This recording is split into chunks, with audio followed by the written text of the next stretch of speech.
নজরুদ্দিনা গ্রামেরই ঐতিহ্যবিদ্য পুণ্যতীর্থ নজরুদ্দিনা ধাতুরত্ন বিহারের প্রয়াতা শ্রদ্ধাবতী উপাসিকা নিয়তিবালা মুৎসদ্দির প্রয়াণোত্তর অনিত্য এবং স্মৃতিচারণ সভার পরমারাধ্য সভাপতি মন্ত্রের প্রতি বন্দনা নিবেদন করছি। প্রধান অতিথি, বিশেষ ধর্মদেশক ভান্তে সহ গুণোত্তম ভিক্ষু সংঘের প্রতি অবনত মস্তকে বন্দনা জ্ঞাপন করছি।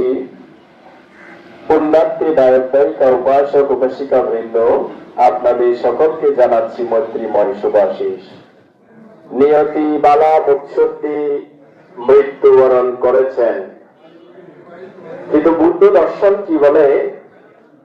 বুদ্ধ দর্শন বলে উনি ওনার মৃত্যু হয়নি, জন্মান্তর হয়েছে মাত্র।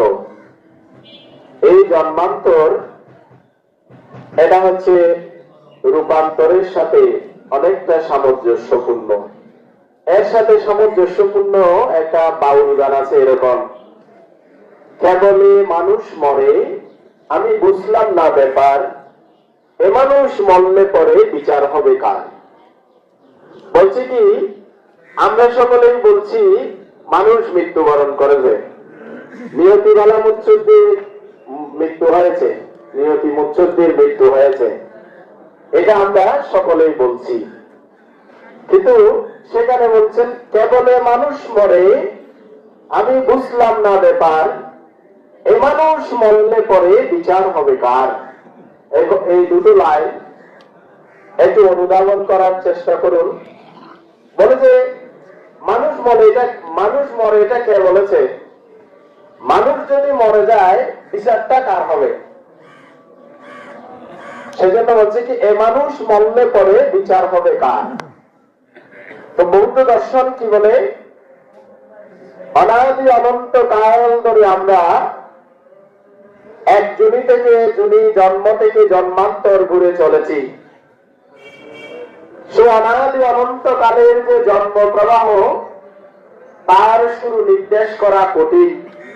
যেমন আমি একটা উপমা দিই। পদ্ম পুকুর দেখেছেন না?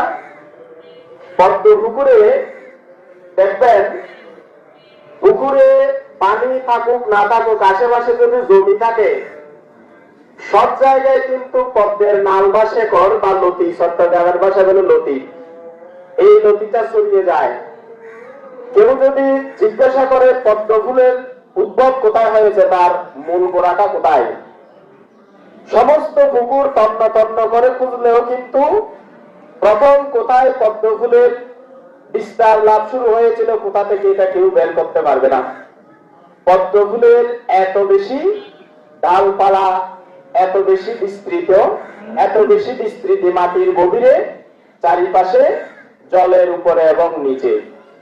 এই বিপুল আকারের জন্য কেউ বলতে পারবে না পদ্ম ফুলের শিকড়টা কোথায় বা পদ্ম গাছ প্রথম কোথায় উৎপন্ন হয়েছে।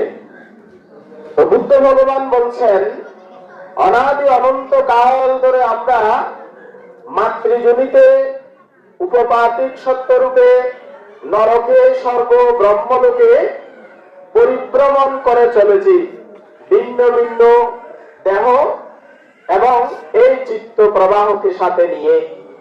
তো তারই একটি অধ্যায়ের সমাপ্তি হচ্ছে জীবন নামক মহাকাব্যের একটি অধ্যায়ের সমাপ্তি হচ্ছে এই মৃত্যু, যাকে আমরা বলছি জন্মান্তর।